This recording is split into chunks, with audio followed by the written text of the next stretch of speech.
Le pouvoir du président de la République, son Excellence Paul Biya, est sérieusement menacé et il est en danger au Cameroun. Le RDPC, le parti au pouvoir, a détruit ce pays, déclare sans pincement le professeur Pascal Charles Mesanga Nyamdjing, militant iconoclaste du parti, dans cet extrait qui choque l'élite gouvernante. Peut faire gagner les élections, ça ne sert à rien de dire on a gagné les élections législatives, les élections municipales, le président a été élu à tous les mandats. On a fait quoi de ça? Mais on a détruit le Cameroun.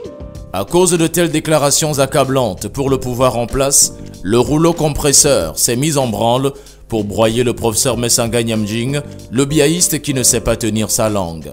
Malgré les multiples rappels à l'ordre, l'universitaire du RDPC, membre titulaire du comité central du parti présidentiel, le Parti des Flammes, pense qu'un projet de destruction et d'assassinat est mis en place contre lui et contre le président de la République par les faucons du pouvoir qui veulent le faire taire. 2. Bamendongo. 3. Chacha, Consupé. 4. Talbamala Ibrahim. 5. Dembiyebi.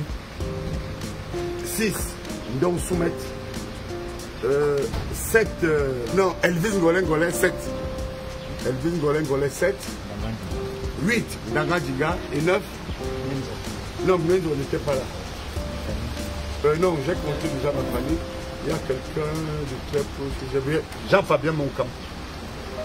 Voilà les 9 qui ont voulu crucifier Mesanga Nyamdjing. Ces propos sus-écoutés ont déclenché dans ce nouvel épisode une convocation disciplinaire mercredi 13 avril 2022.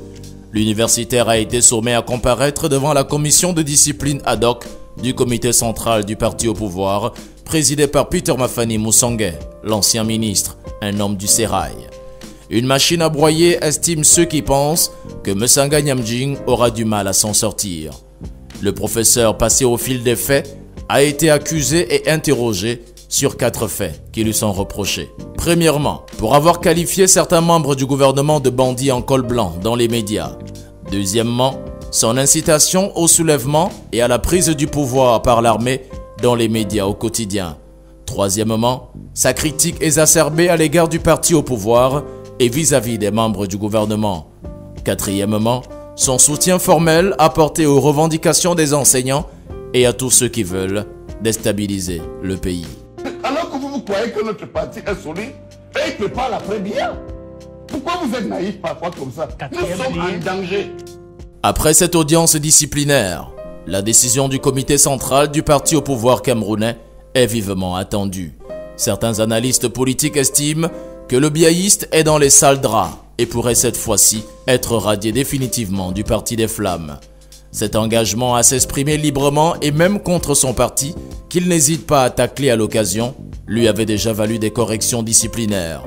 Le maître de conférence en sciences politiques et en droit privé avait déjà été limogé par le ministre de l'Enseignement supérieur de son poste de chef de département de l'intégration et de la coopération pour le développement à l'Institut des Relations internationales du Cameroun, IRIC. Un scénario qui s'est déroulé avant d'être affecté plus tard au nord du Cameroun, loin des plateaux de télévision qui se pressent toujours à lui donner de la voix.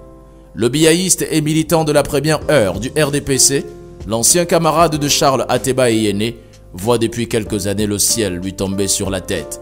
Convocation et interrogatoire musclé au CED, menace de mort sur sa personne, fait persona non grata dans les milieux du pouvoir politique, sa dernière carte protectrice pourrait lui être ôtée.